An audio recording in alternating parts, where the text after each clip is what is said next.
Now let's talk about social media. As a blogger, you should be using social media to not only drive traffic to your site, but to grow your brand and build relationships with your audience as well. Which is a great segue into our first talking point. Social media should be social. Lots of new bloggers and even big brands make the mistake of using social media solely as a distribution channel, and then they wonder why it's not driving the results they want. There's nothing wrong with sharing your blog posts. Don't get me wrong, you should definitely be doing that. But there's so much more to it than shouting links out into the void all day.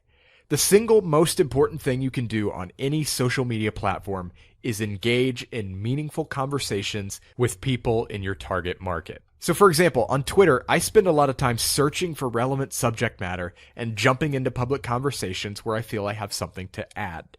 Now that doesn't mean spamming. Okay, I don't want to give you the wrong idea here. You don't jump in and say, hey, check out my blog post. Hey, check this out. Hey, check that out. No, you just jump in and add something of value. Say, oh yeah, I agree with this. I think this. Just add some kind of value to the conversation like you were talking to a friend. The second most important thing is creating native content tailored to each platform. There's a reason we don't just have one social network. Each platform has its own unique nuances that you have to learn and respect.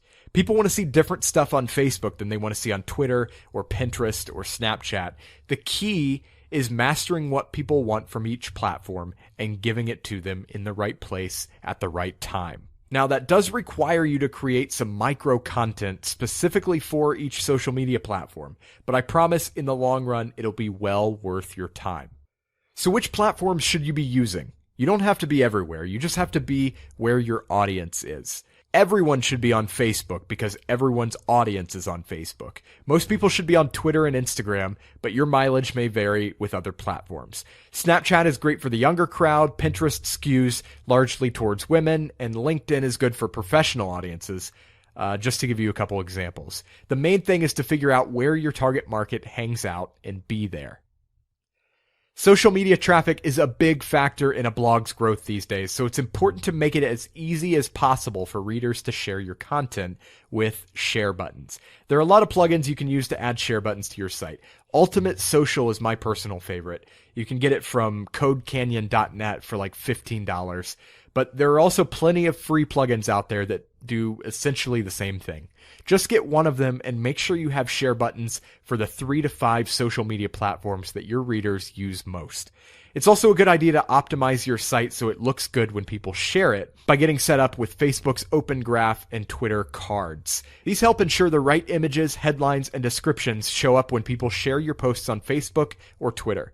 And luckily, you can get both of them working with your site using the Yoast SEO plugin we talked about in the last lecture. Just go to the social page under SEO in your WordPress dashboard and follow the instructions. Jetpack by WordPress.com also offers similar functionality. One of the big questions in the social media marketing world is to automate or not to automate. Here's my perspective on automation. It can be super helpful if used correctly. It's okay to use services like Buffer or Edgar to schedule posts and things like that, but never try to automate engagement. Replies, comments, direct messages, these are all things you'll be much better off doing manually. Trust me on this, you never want to be perceived as a spam bot.